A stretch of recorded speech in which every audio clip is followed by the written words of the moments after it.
6, I believe.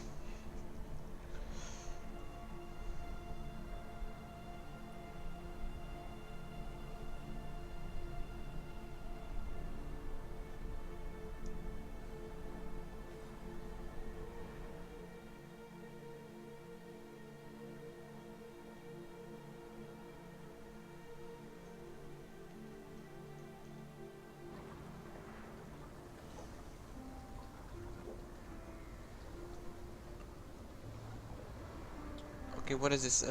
I'm pretty sure this is Act 6. So let me see if I can find my skill tree on the internet. Yep.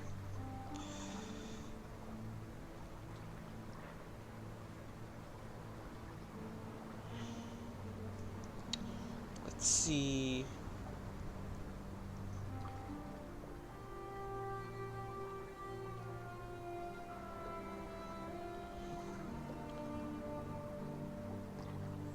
Leveling guide, Acts 1 through 10, around Act 6.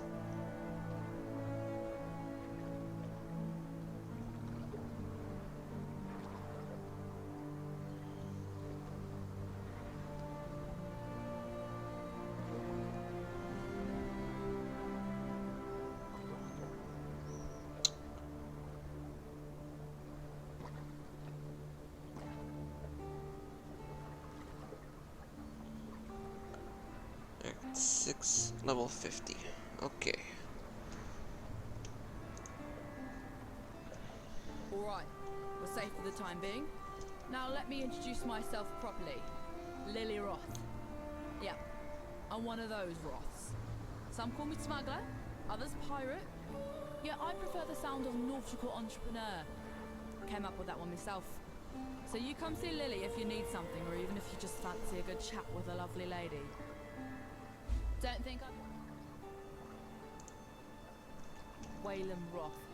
Here. Let me share something I remember from my granddaddy's stories. No sooner had the others turned in fear from the great white Leviathan did Whalem load the ballista with his final harpoon. And right then he vowed to sea and sky that he and he alone would be the one to finally kill this bastard son of the Brine King. The ballista fired and the harpoon smote that creature right between the ribs as it made to dive back under the angry sea. Thick clouds of blood bloomed beneath the waves, roses flowering in the black water, and impossible though it seemed, the already shadowed ocean grew darker still. He used the bones of the great beast to reinforce the hull of his ship, Black Crest. Oh, Rottooth, he's a true legend, a real pirate hero. I can only hope one day my own stories will reach his ears and make him... Yeah, I knew Tarkley. You catch me drift. He's got no time for his old bunkmate these days, though. Too gaga-eyed over his lost cause of a fishwife, Nessa. Time was, Tarkley and I would smuggle all about the coast of Oriath. Good days they was. Sweet with rum, nothing but the wind and salt in our faces, freedom in our hearts, and the law on our tails. But I could tell he were getting ready to make feet for children's stockings with me, so I cut him loose. Not a spark's chance under the ocean the dreaded Lily Roth's gonna wind up swelling like some drowned carcass. Still, nice to work with that bugger one more time, just for old time's sake, you know? That scallywag. I reckon Vestal thinks I'd be the kind of lass who'll bed down with any sort of rascal. Not too far off, I guess. He is rather sweet, not the most comely of figures. Actually, he kind of reminds me of my grandfather, Whalem Roth. Poet and scoundrel extraordinaire, he be. Vestal's but spittle from the mouth of old Rottooth Roth. Ahem. Bust my blind cheek, said the sailor to the doxy. She sports her dairy treats at bar and relishes her moxie. But a fire ship will sink the broken neath the ocean. Okay, let's see. Skill trees. So I do believe I'm heading up here. Boom, boom, Boom.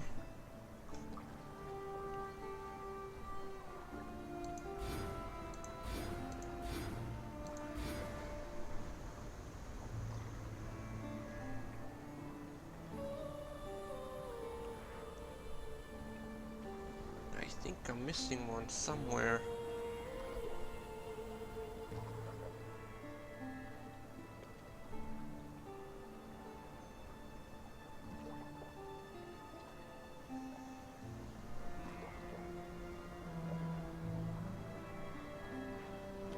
No. Just have 1 point left, so it's gotta go somewhere.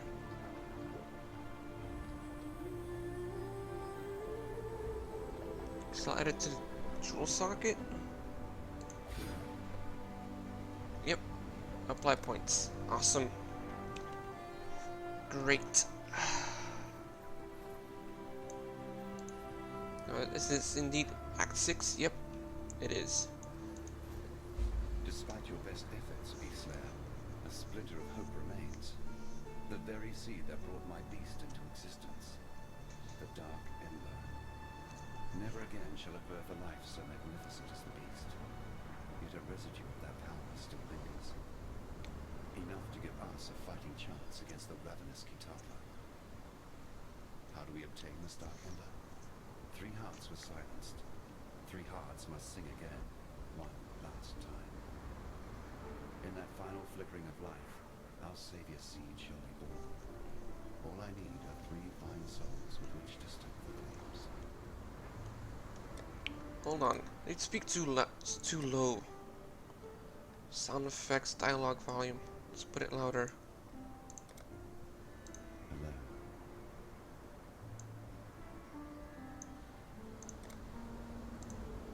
If she is to be of any use to us, the Umbra's spirit must be wrenched from her mortal manifestation and lashed to our greater cause.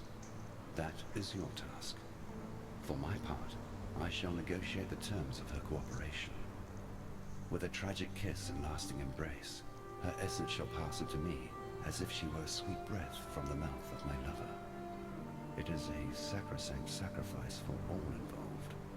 Thankfully for you, all I ask is that you do what you clearly do best. Ambition is the bane of mortality. It was through ambition that we gods transcended the thick mud and thin blood of our mundane birthrights. Ambition that drove us to sustain our divine selves through the subjugation of others. Chevron's soul is made up of 1 part ambition and 2 parts raw, unbounded passion. Such a volatile spark shall burn briefly and brightly. I shall put this simply, for in truth, everything comes down to the simple act of planting a seed in the ground. The gods are rising because you slew the one creature that prevented them from doing so. Your name for it is the Beast. It was I who planted the seed in the rich soil beneath Highgate, who nurtured it, who watched it bloom into maturity, even as I succumbed to its mollifying powers. We gods, we were driven into slumbering darkness, to dream away eternity whilst the gentle beast watched over us. I would desire that we return to that blissful state, but my brothers and sisters of deism shall never submit to banishment. They have tasted. The beast was never a cruel master. It didn't want to destroy, to corrupt, to terrorize. It simply existed to exist. I made it that way. Unfortunately, in neglecting to provide it with ambition, I made it vulnerable to the ambitions of others. Queen Atziri and Doriani, Emperor Chittus and Malachi. Others even before them. I created a beast that would free humanity. Farewell. Okay. Well, we're back here again. Now there's a pair of eyes I could never forget. If the tales are true, those peepers of yours have seen all the wonders of Rayclast by now. And a few things they likely wish they hadn't. Oh, and no need for us to speak of Oriath.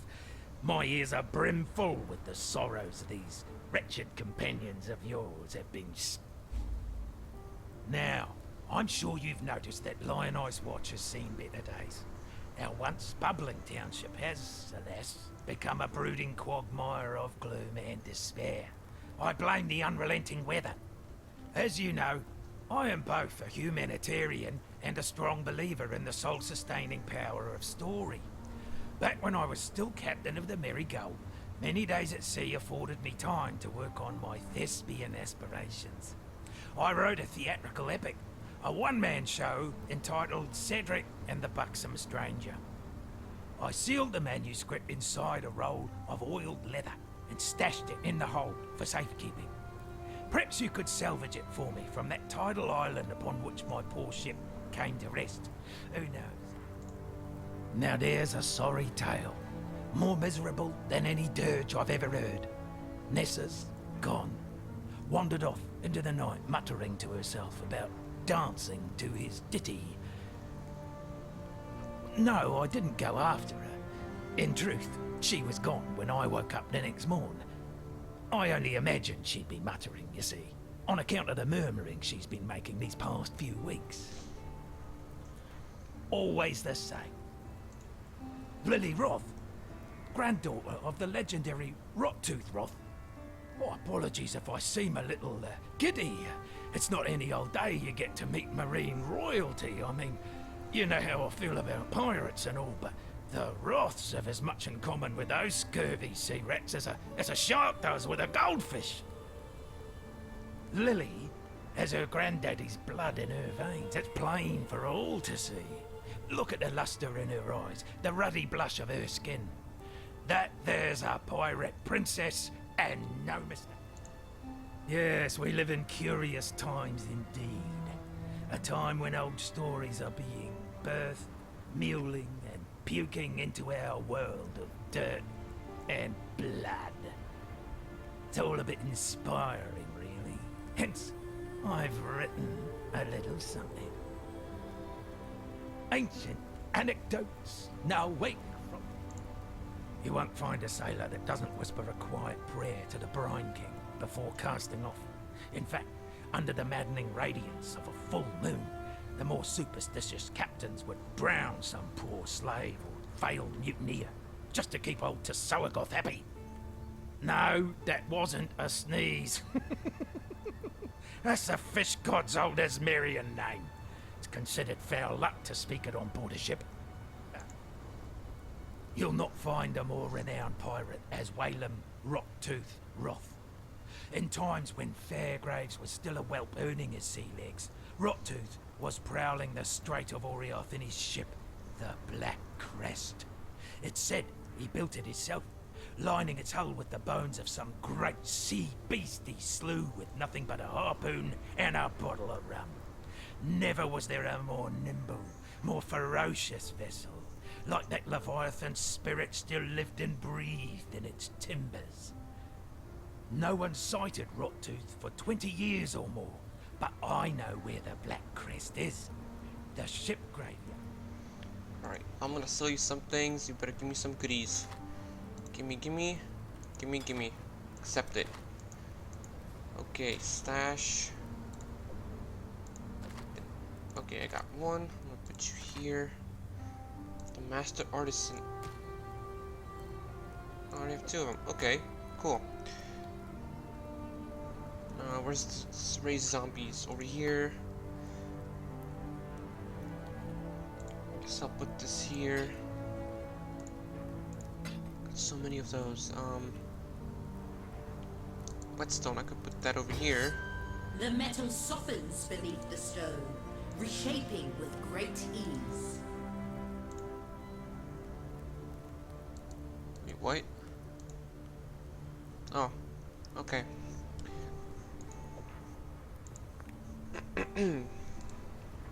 Armor, sure. I'll put you here.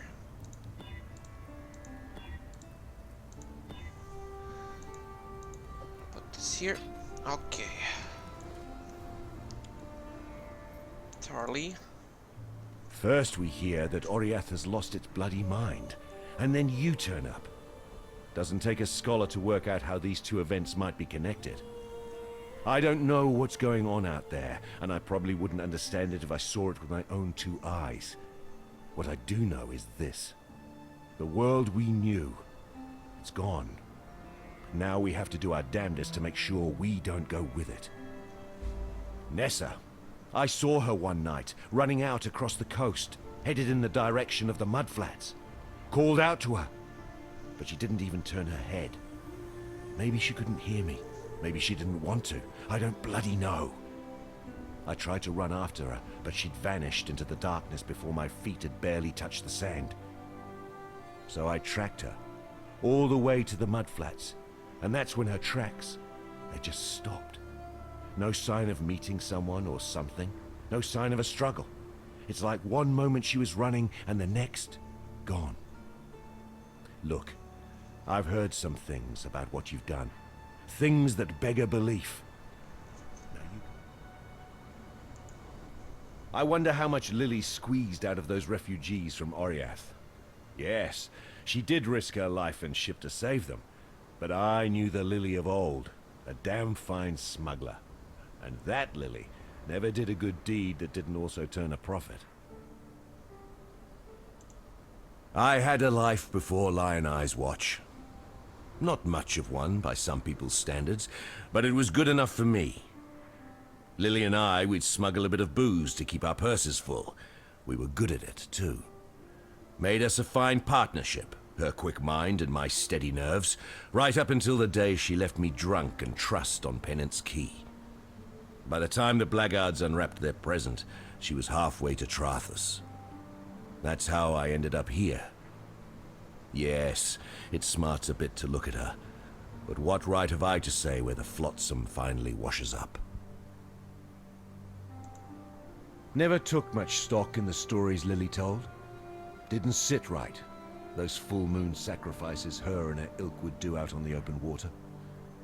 But now, in light of everything, I'm obliged to reconsider. If it meant Nessa might be spared the attentions of that wretched Brine King, I'd even be inclined to slit a mutineering throat or two myself. Those shambling nobles out there on the strand, they left Oriath to die a bloody death, rats fleeing a sinking ship. Seems they learned a bit of the hard truth, though. Doesn't matter how much money you have, you can't outrun death when it comes for you. Can't say they've actually noticed, though. They're still the same flesh-eating bastards they've always been. Just a bit more obvious about it now. Alright, goodbye. Stay sharp out there. Alright, the coast. Running back to the coast.